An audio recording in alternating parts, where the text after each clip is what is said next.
Well, happy Wednesday. Hey, Dr. Lee, how you doing over there? Good morning.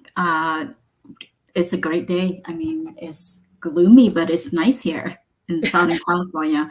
The weather has been cooling down, so at nighttime it can get cold. Yeah, but I'm happy. Yeah. How about Yeah, you?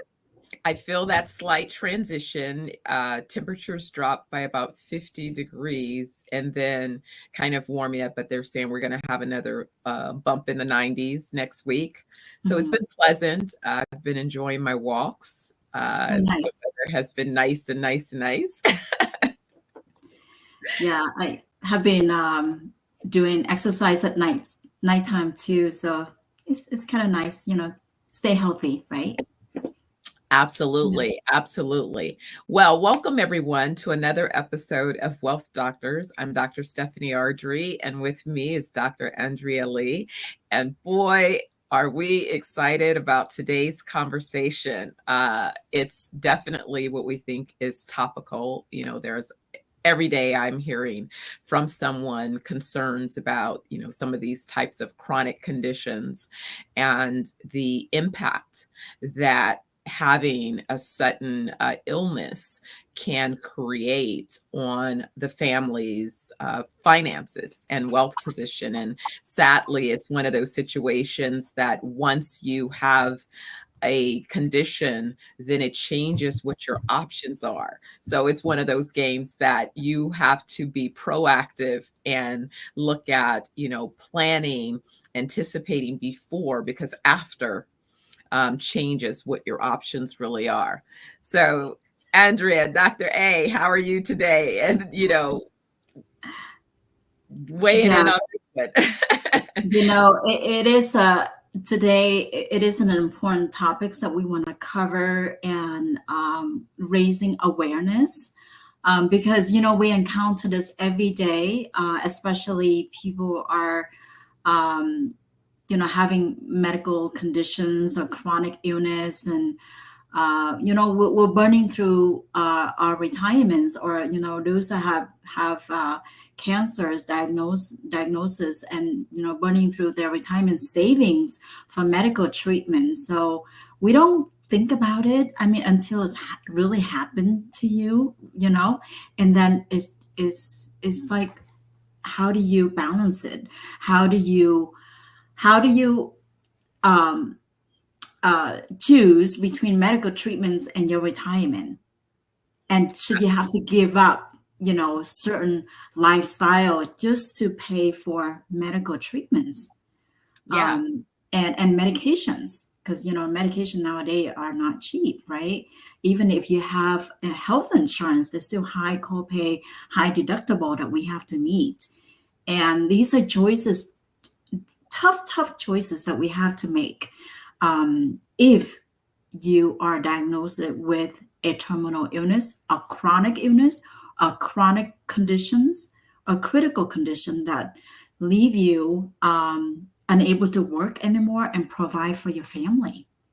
Absolutely. And that can happen to not only you, but it could happen to another family member that's, suddenly impacted by a chronic condition. And then the other thing that people don't realize is, we're seeing it earlier and earlier that younger people are being impacted with severe chronic conditions. So it could be something that happens to a child or someone that then requires your particular, attention, as well as financial support. And so it can take you out of what you believe is your normal reality and ability to sustain. Even if you have medical benefits, how do you take care of the rest of your household requirements to sustain, everyday life, if it is that you're unable to function as you had been functioning, prior to this particular condition emerging. And these days, believe it or not, if you have life insurance, but if your policies are old, you want to check because some of them have living benefits. That's been a new addition to many of the newer policies. But there again, if it wasn't a rider or if it wasn't part of a policy that you created years ago, you would want to reevaluate and see, because that's one of the ways that you're able to come up with some of the resources that you might need without immediately having to tap into, what you were Retirement putting fund. aside for your retirement. Absolutely. Absolutely. Yeah, and it's, the medical illness, or it could happen to anyone, young or old or everywhere in between, right? You could be healthy today and tomorrow you suddenly, get diagnosed with Mhm, a terminal illness. mhm, Now, how do your family prepare for this kind of situation? And mm, sometimes we just so busy working and trying to save up, but not planning a strategy to, to put in, incorporate into your plan in case if something happens like this. So, a lot of like older Americans are sacrificing their lifetime savings just for medical treatments, and that means they struggle for to meet the bills and afford groceries. mhm, Sometimes you just have to skip. I've seen cases where they have to skip a medical treatments or a dose of medication in order to stay afloat and have money for the grocery.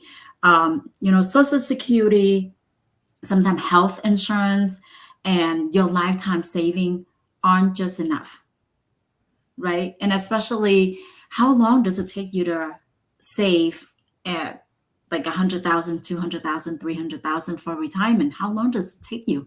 Could be 10, 20, 30 years. Now, with one medical treatment, it could cost as much a few 100,000.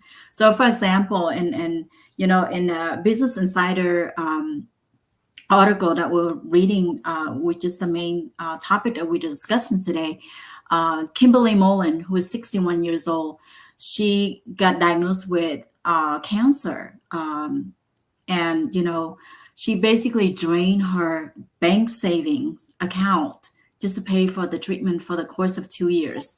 And while waiting for the Medicare to kick in. mm, 61, you don't have Medicare yet until 65, right? But even with Medicare kicks in, you still have deductible, you mm, still have copays, and it depends on your income. Your deductible could be high and your copay could be high too. And where do you get that fund to pay for the cost of medication, the cost of the treatment? So then you have to tap into your retirement savings, mm, right? So that means your retirement saving, for in the case of Kimberly Mullen, she said it costs. Her mother also was diagnosed with cancer at the same time, but oh, her wow. mother didn't make it. Now between the two of them, they spent Wow. $400,000 for the course of the treatments. Mm, mm, mm. And 400,000, that's a lifetime saving. We're talking Absolutely. about over the course of working years of 30 years or more, could be, right? And now Absolutely. you end up in retirement, you barely could meet your ends meet, like grocery and basic living, not talking about vacations or, funds, discretionary funds, right? So those are, some of the story that we have read. Also, people are everywhere, unless you're wealthy, you can't self-insure yourself, right? But Right. majority of us are not. We need some type of insurance.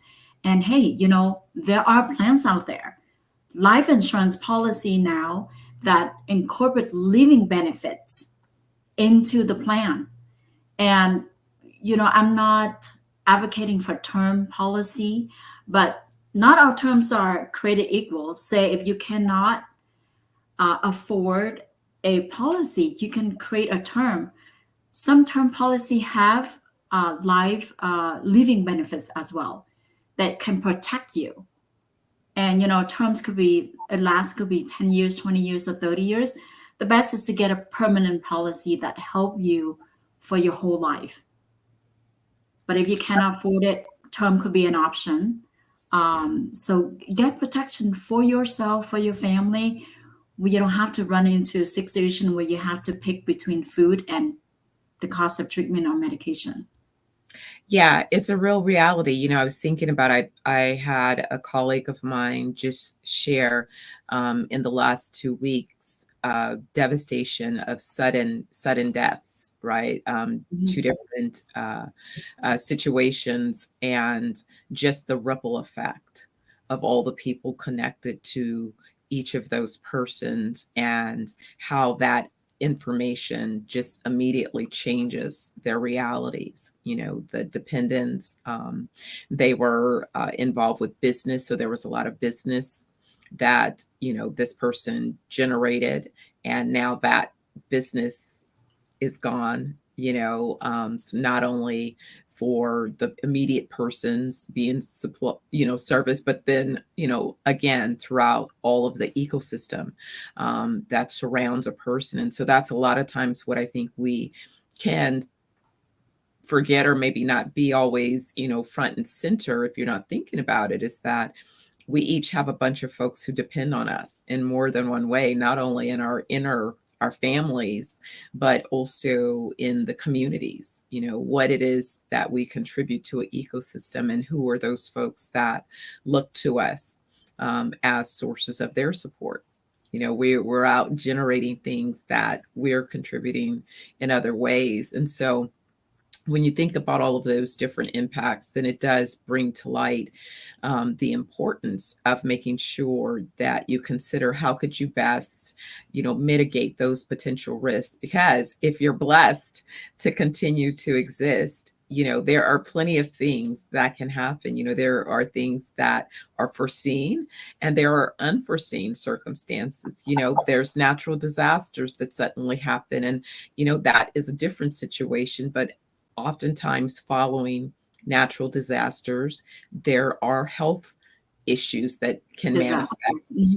and Yeah. so, think about it. It's kind of, again, that domino effect of a number of things that can lead to other circumstances. And so, And we don't think about it because cancer diagnosis.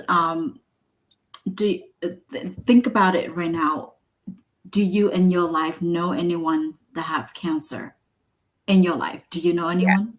You do, tons, right? Every tons. one of us know that. Yes, Every one of us knows someone, whether it's your close family or your friends yeah, or your distant relatives have cancer. So yes, cancer is very prevalent. But once diagnosed, it's like your life turned upside down. It absolutely. affects you. It affects you emotionally. It affects you financially, and Mhm, if it affects your family immediately, mhm, right? How do you come up a way to plan for this? At least financially, we can look ahead, mhm, right? Emotionally, I mean, we're not ready. We're not. Who would be ready to battle with cancer? No one. I mean, you just have to plow into it and be the best that you can, right?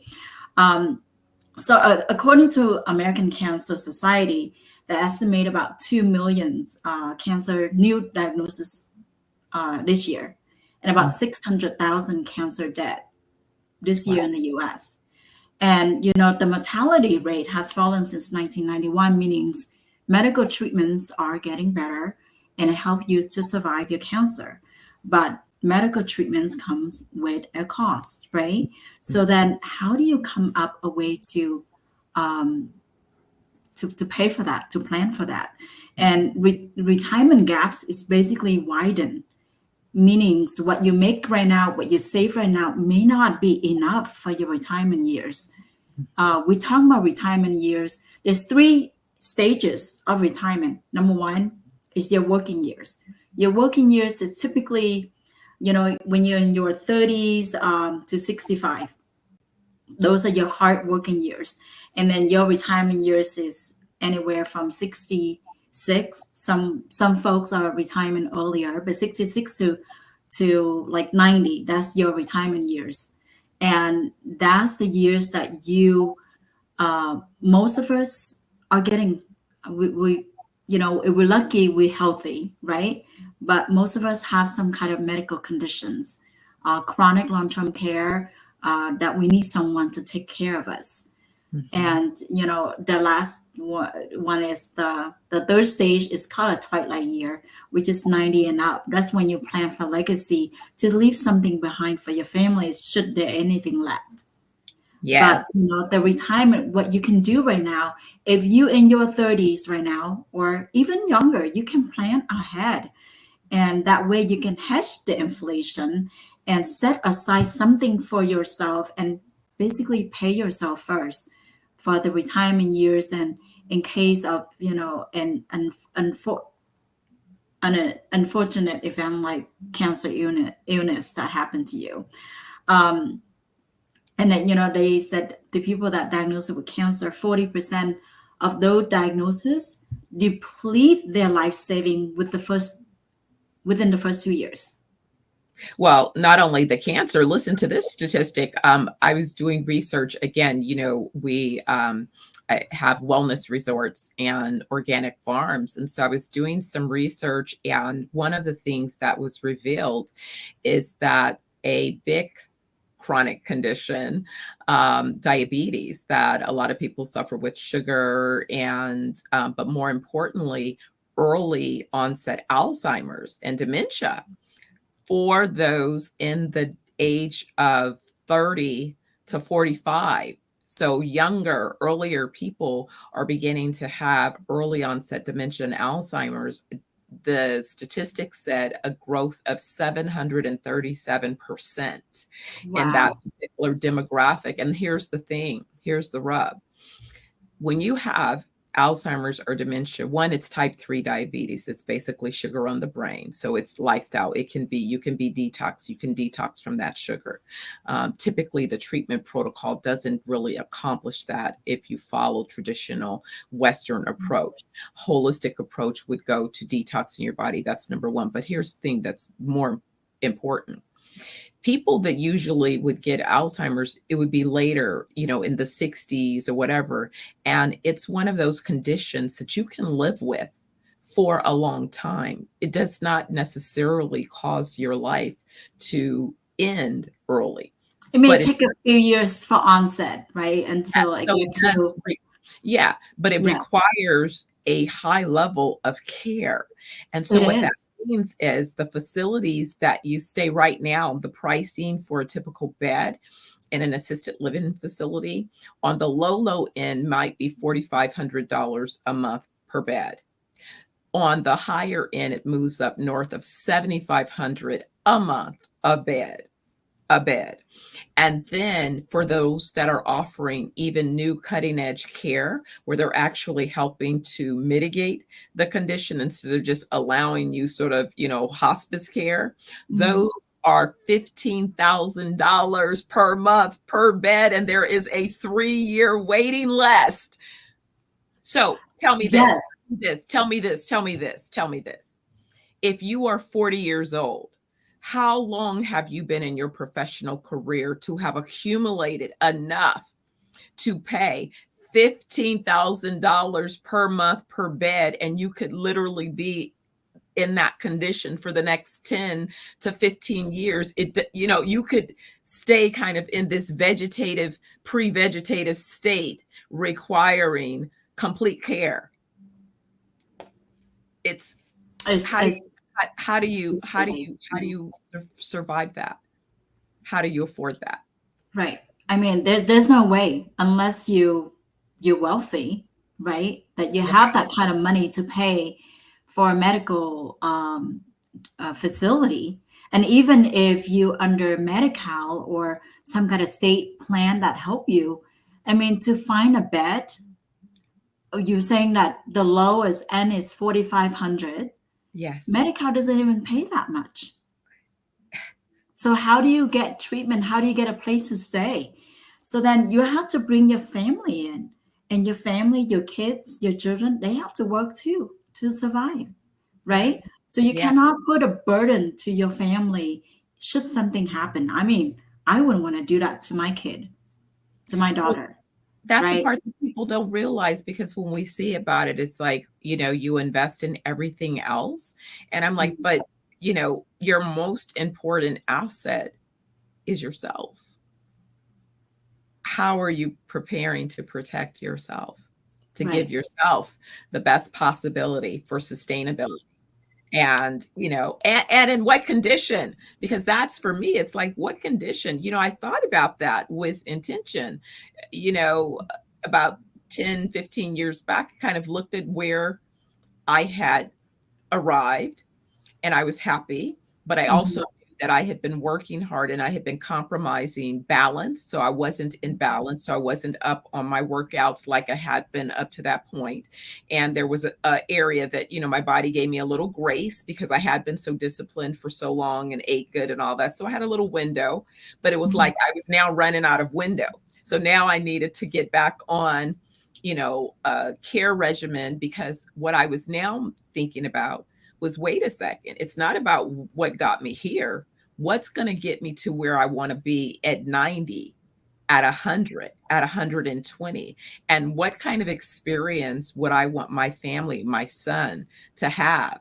Do I want him to feel like he has to uh, carry me around in a Yeah, wheelchair? you. Hmm. Or would I Yeah. like to have mobility because I chose to invest in ways of extending my mobility?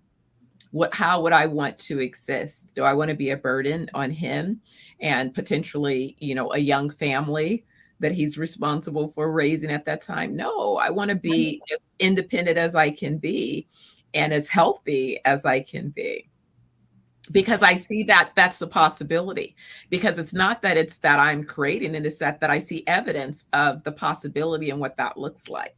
And so when you see a model, then you can emulate those models and choose to lean into things that you want to experience. It's just a choice that you make. They were talking about bankruptcy cases. The number one reason is mostly due to healthcare, medical care, and cancer survivors are according to statistic, 2.7 times more likely to file bankruptcy. Mhm. Um, and for that reason, and Social Security and pension aren't enough to get you by without working, going back to work, Mhm. and diagnosed with cancer. No one, it could happen to anyone overnight, Mhm. right? And your life could be turned upside down in a split second, because you Mhm. never know what you're going to get sick, or you're going to get hurt. Mhm. So these are the things that you can plan in advance. How do you incorporate a financial planning into your life right now? And that has all the protection. You could have your 401k, your retirement saving, your IRA, your stock, your real estate.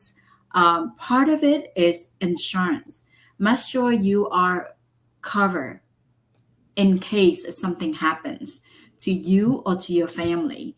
And nowadays, certain life insurance policy give you so much benefits, living benefits like chronic illness, terminal illness, chronic conditions, critical, condition, Alzheimer's, like you mentioned earlier. Mhm. So these are the benefits that you want to look out for. Should you have a plan for yourself, do research, talk to agents, talk to your financial planner, how you can incorporate this planning into your financial goals and financial future. That way you are well protected. Now, the surgery costs and medication and other emergency expenses can eat away your 401k saving just like that. The case that we mentioned earlier between the mom and the daughter, they burned through 400,000 in just 2 years. Wow. 400,000, that is a lifetime saving for most people, right? Mhm. So, Absolutely. so what do you get left for retirement? So majority would depends on Social Security. A lot of elderlies that I've talked recently, they said, I asked them, what's your main income right now at retirement? They said Social Security. Some would depend on it 100%. Some would say, about 50% of my income are from Social Security. But in reality, your Social Security should be just 33% of your total retirement. The rest had to come from your saving. Wow. And, by 2033, the Social Security benefit can be cut lower. We don't know yet, but it can be cut lower, and it could be reduced by, 20% or so. So that benefit, and it takes longer for you to access your Social Security if they change the age, moving up the age, right? Because right now, full retirement age is 67. You can wait until 70. But what if the full retirement age move up to 70? Then, for those folks that want to retire early at 60, 62, right now, 62 is the earliest retirement age where you can collect Social Security. But keep in mind that if you access your Social Security income early, it could be reduced by about 30%. Wow. That's a Yeah. big And reduction. that's a lifetime. Yeah. Wow. 30%. Wow. So how do you make up that 30%? Most people would say, I cannot retire. I have to go back to work at 67, 70.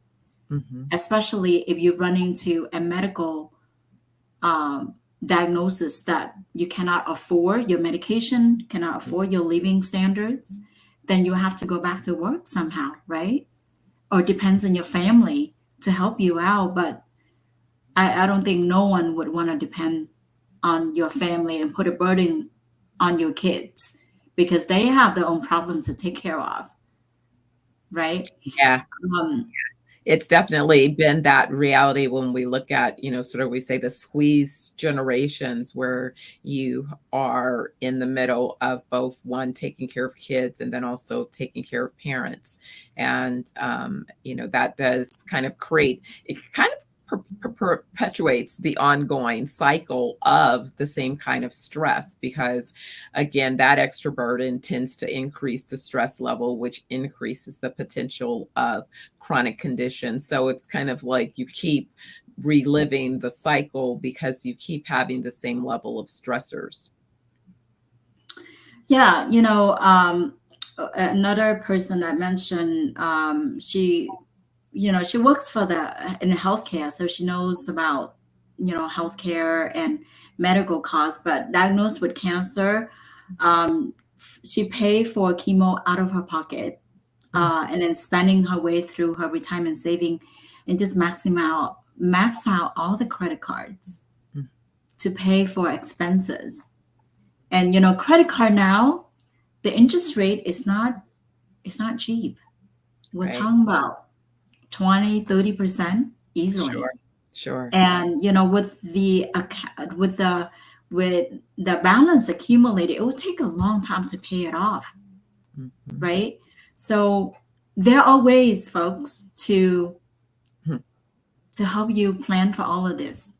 And you're not sure where to start, reach out to your planner, reach out to your agent, reach out to us. We can help you to put something together, give you information, and that way you can plan ahead. Yeah, absolutely. Take the option, be proactive in how you planning and thinking about, what's going on. I love this, Andrea, every week being able to come together and have a conversation. I think in the beginning, when we sort of thought about this, it really was based on not only personal journeys, but experiences and being able to be in business and realizing how many things can happen just when you're involved with business, and just kind of looking at your life holistically and realizing that we really have to be the CEOs of ourselves and our lives. And what that means is you can't just look at your life from one lens. It can't just be maybe the routine that you're in, the treadmill that you're on. You have to consider other possibilities that impact your family, your community, all of these different things. And more importantly, yourself. I think oftentimes when you take a flight and they remind you, put your mask on first, you would think about if why is that such an important message to give? Because there's something about, I guess, human nature that would not be the first thought. And I think it's the same thing when we're talking about this, thinking about your life and your well-being over an extended period of time. and how, if that well-being is compromised, what are the ripple effects that result from that type of, situation. And no one wants to think, because they say, well, I don't want to think doom and gloom. But the Yeah. reality is, full life is a blessing. If you get an opportunity to live, then the reality is parts of you will be changing. You're not going to stay the same. At 80, I will not have my 20-year young body. I don't expect that, but I do expect to have the best 80-year young body I can have at 80. And I get that by right now, 30 years, 20 years before that, doing what I need to do so that that 80-year young body, that 100-year young body continues to be, based on the decisions that I make today. And it's really the same thing. It's playing a long game. It's playing a long game. You're right. We giving out a lot of informations out there, but oftentimes we just listen and without taking action and not making any changes. We just listen and just go in one ears and it comes out at the other ears, right? So it's important that we take some action, marry the information that you know with action so that you can transform your life. Because without any action, you could listen to endless, story, endless information, but nothing would change your life.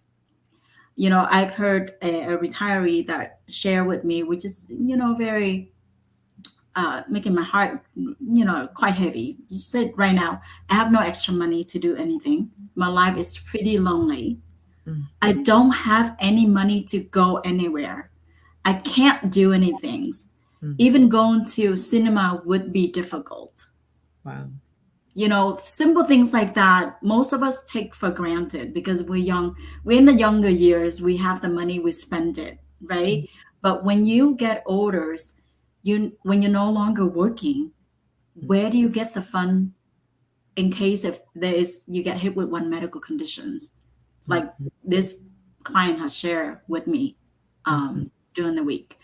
So yes, marry the information that you know with action and transform your life. And you don't know where to start, reach out to us. You can put in a comment or email us at info@welldoctors.us. And we're here to help. We're here to give you, provide you information. And as usual, our time has come to a conclusion. We'd like to thank you all for joining us for another episode of Wealth Doctors. Remember, if it's Wednesday and it's 10 a.m. Pacific, join us. We'll be here, hopefully bringing you information that you find interesting and useful along your journey. I'll see you next week, Dr. A. Thank you. Have a great day. You too. Bye-bye. Bye-bye.